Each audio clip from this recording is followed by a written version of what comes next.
Oke, baik. Kita jumpa lagi pada sesi perkuliahan linear programming. Di mana untuk sesi pertemuan kali ini kita akan bahas terkait linear programming dengan teknik simplex dua fase. Nah, metode dua fase ini digunakan jika variabel basis awal terdiri dari variabel buatan. Kemudian, apa sih itu variabel buatan? Nah, di sini variabel buatan yaitu merupakan variabel yang ditambahkan dalam model matematik kendala dengan bentuk lebih dari sama dengan atau sama dengan untuk difungsikan sebagai variabel basis awal. Penambahan ini pada tahap inisialisasi, ya. Jadi penambahan ini pada tahap awal, ya, bukan penambahan ketika sudah melakukan perhitungan, tapi tahap awal. Variabel ini harus bernilai 0 pada solusi optimalnya. Ya, jadi nanti ketika pada baris R, ya, kalau di sini nanti baris R itu nilai kanan atau nilai solusi optimal itu harus bernilai 0. Nah, sehingga kalau sudah bernilai 0 nanti ini dinyatakan sudah optimal atau sudah visible, gitu ya. Karena dalam kenyataannya variabel ini tidak ada, ya, sehingga dia harus bernilai angka 0. Gitu. Nah, untuk teknik dua fase ini itu terdapat dua tahapan.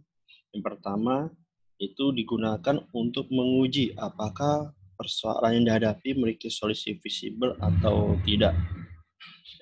Pada fase ini fungsi tujuan semula diganti dengan meminimkan jumlah variabel artifisialnya. Nah, kalau pada simplex yang sebelumnya itu ketika kasus awal dia maksimum, nah ketika kita ingin menyelesaikannya dengan metode simplex itu tetap fungsi tujuannya adalah maksimum. Tapi ketika kita ingin menyelesaikan suatu permasalahan dengan menggunakan teknik dua fase, nah fungsi tujuan awalnya yang maksimum itu diganti dengan meminimumkan. Nah, jika nilai minimum fungsi tujuan baru ini berharga 0, artinya seluruh variabel artifisial berharga 0. Ya. Berarti persoalan ini sudah memiliki solusi yang visible tadi.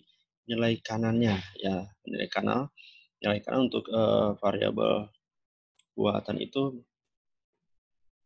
0. Ya. Nah, ketika sudah 0 atau sudah memiliki solusi visible, dilanjutkan ke fase 2. Ya. Tetapi jika nilai minimum fungsi tujuan baru ini berharga positif, maka persoalan tidak memiliki solusi visible atau stop. Gitu. Jadi kalau angkanya tidak 0 dan dia positif, maka permasalahan ini tidak memiliki solusi visible sehingga kita hentikan saja pengolahan datanya, tidak dilanjutkan ke tahap kedua. Ya. Nah, tahap kedua, gunakan solusi basis optimum dari fase 1 sebagai solusi awal bagi persoalan semula. Nah, hasil dari fase 1 ini sebagai referensi atau acuan untuk solusi pada tahap kedua. Nah, dalam hal ini, ubahlah bentuk fungsi tujuan fase 1 dengan mengembalikannya pada fungsi tujuan persoalan semula. Ya, maksudnya ketika pada fase 1 fungsi tujuannya kita rubah menjadi meminimumkan, nah ketika masuk ke tahap kedua ini kita normalkan kembali, ya. Sehingga kita fungsi tujuan menjadi maksimumkan. Kita kembali seperti persoalan semula, ya. Pemecahan persoalan dilakukan dengan cara seperti simplex biasa aja, tahapnya sama dengan metode simplex biasa, mencari kolom kunci, baris kunci, ya, merubah nilai angka baris kunci, dan seterusnya sampai selesai tahapannya. Nah, berikut ini ada contoh kasus. Di sini kasusnya adalah maksimumkan Z sama dengan 3x1 ditambah 5x2. Ya, berdasarkan membatas x1 kurang dari sama dengan 4, 2x2 kurang dari sama dengan 12, dan 3x1 ditambah 2x2 sama dengan 18. Ya. Kita akan selesaikan studi kasus ini dengan menggunakan teknik simplex dua fase.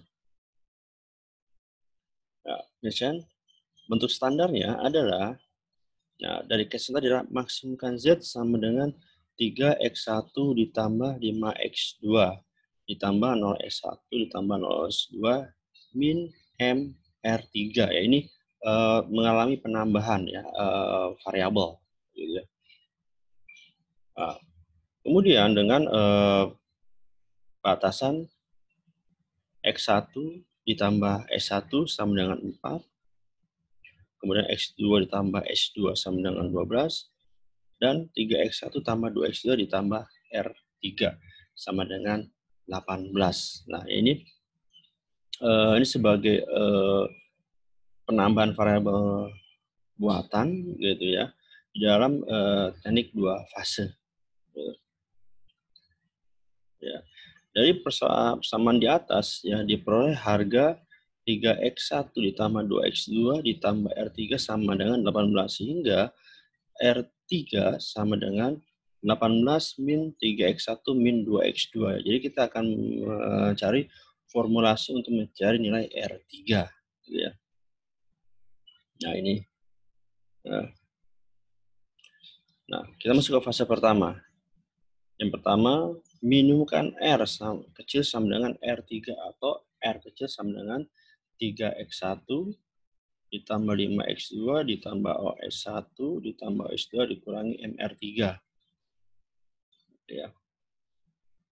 Berdasarkan pembatas X1 ya, ditambah S1 sama dengan 4, kemudian X2 ditambah S2 sama dengan 12, 3X1 tambah 2X2 ditambah R3 sama dengan 18. Nah, kemudian X1, X2, S1, S2, R3 lebih besar sama dengan 0. Nah, ini ya. Nah, di sini pada fase 1 kita sudah merubah fungsi tujuannya. Awalnya memaksimumkan, sekarang berubah menjadi minimumkan. Gitu ya. Nah, kita masuk lagi. Nah, ini ada tabel simplexnya. Ini sama seperti simplex biasa. Di sini ada iterasi, ya, ada kolom iterasi, ada basis, ya, R. Ya. Nah, kalau biasa itu kita pakai Z, di sini pakai R. Ini kemudian X1, X2, S1, S2, dan R3 tadi ya, yang di dalam kasus di atas. Ya. Kemudian ini R kecil ya sebagai pengganti Z. Kemudian S1, S2, dan R3. Ini variabel buatannya ya. Di sini. Nah, angka-angka ini kita masukkan sesuai dengan formulasi yang di atas. Jadi sama seperti metode simplex, kita input angka-angka pada setiap sel sesuai dengan kolomnya. Nah, setelah kita input semua, nah kita akan mencari ya kolom kunci ya. Kolom kunci ini kita cari nilai indeks ya yang ya. Kalau kolom kunci ketika di metode simplex itu kita mencari di mana kolom tersebut memiliki nilai negatif angka yang terbesar ya. Kalau sini kita mencari angka yang positif terbesar sebagai kolom kuncinya, itu ada di X1 sebagai kolom kuncinya, dan untuk baris kuncinya berdasarkan nilai indeks ya. Kita cari nilai indeks yang kecil ya, di mana mencari indeksnya adalah sama seperti di metode simplex, itu angka solusi dibagi angka pada kolom kunci. 4 dibagi 1, 4, 12 bagi 0 hingga 18 bagi 3, 6. Jadi yang kita pilih adalah baris kunci adalah di S1 karena memiliki nilai indeks kecil, dan seterusnya ya mengikuti tahapan-tahapan pada penyelesaian metode simplex ya, sehingga diperolehlah angka-angka seperti di bawah ini ya, atau di dalam tabel yang di depan screen kalian gitu. Iterasi 0, iterasi 1 ya. Di sini kapan kita stop iterasi ya, ketika pada baris R ya itu solusinya sudah memiliki angka 0 pada solusinya atau nilai kanannya. Nah, ketika belum memiliki angka 0 ini akan terus mencari sampai ke iterasi selanjutnya ya. Iterasi 0, iterasi 1 ya, ini sih belum memiliki angka 0, kemudian masuk ke iterasi 2 dengan cara yang sama. Nah, pada iterasi kedua solusi untuk baris R itu sudah memiliki angka 0 ya. Gitu. Persen di atas memiliki reversible ya. Dikarenakan nilai solusi pada baris R adalah 0. Gitu ya.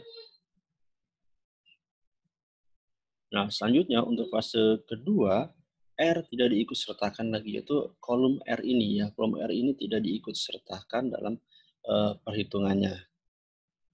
Ya, Kita masuk fase 2. Dari tabel optimum pada fase 1 di atas dapat dituliskan persamaan-persamaan berikut. Nah, X1 tambah S1 sama dengan 4. Kemudian kita cari nilai X1-nya itu sama dengan 4 min S1. Kemudian 3S1 ditambah S2 sama dengan 6. Ini kita tidak perlu mencari berapa nilai S1 S2-nya. Ini dari variabel buatan atau tambahan. Kemudian X2 dikurangi 3/2 S1 sama dengan 3. Nah, X2-nya berapa? Yaitu X2 sama dengan 3 ditambah 3/2 S1. Ya. Angka-angka ini berdasarkan dari persamaan di dalam tabel optimum yang pada fase pertama, yaitu yang ini. Ya, angka-angka yang dari sini. Gitu ya.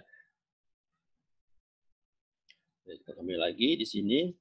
Nah, setelah kita membuatkan persamaan yang sesuai dengan tabel optimum pada satu, kita olah lagi ya, dengan menggunakan tabel simplex seperti di atas, tetapi sebelumnya kita kembalikan lagi model persoalan seperti semula ya, dan dengan menyubstitusikan persamaan-persamaan di atas sehingga didapatkan maksimumkan di sini. Tadi di fase 1 kita minimumkan, di sini di fase kedua kita kembalikan lagi ke seperti persoalan sebelum itu, maksimumkan Z sama dengan 3, 4 S1 ditambah 5, 3 min 3/2 S1. Nah, angka ini dan angka yang ini adalah hasil dari yang ini, ya, yang di sini. Ya, hasil persamaan yang di sini yang sudah kita sederhanakan lagi untuk mencari nilai X1 dan X2-nya. Ya. Atau ketika sedangkan lagi, atau Z sama dengan 9/2 S1 ditambah 27. Gitu ya. Nah, 9/2 dari mana? Ya, ya dari sini. Ya. Sini 3S1 kan 3 kali 3 9, jadi 9/2.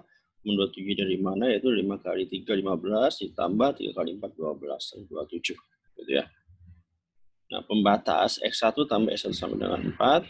3S1 tambah S1 sama dengan 6, dan X2 min 3/2 S1 sama dengan 3. Ini tadi berdasarkan solusi optimum yang di atas itu ya.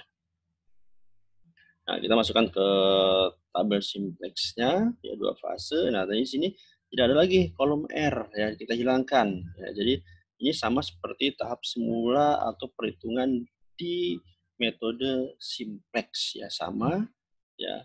Kita inputkan nilai-nilai persamaan yang di atas ke dalam tabel simplex ya, sesuai dengan iterasi yang kita iterasi 0.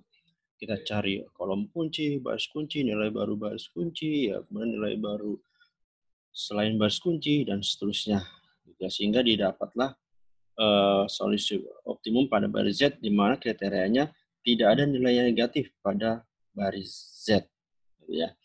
Nah, pada fase kedua, ini kita sudah ketahui ternyata dia hanya memerlukan satu iterasi ya untuk mencari berapa solusi optimumnya untuk maksimumkan Z tadi. Ternyata berdasarkan tabel simplex 2 fase ini, solusi optimum adalah Z sama dengan 36, X1 sama dengan 2, dan X2 sama dengan 6.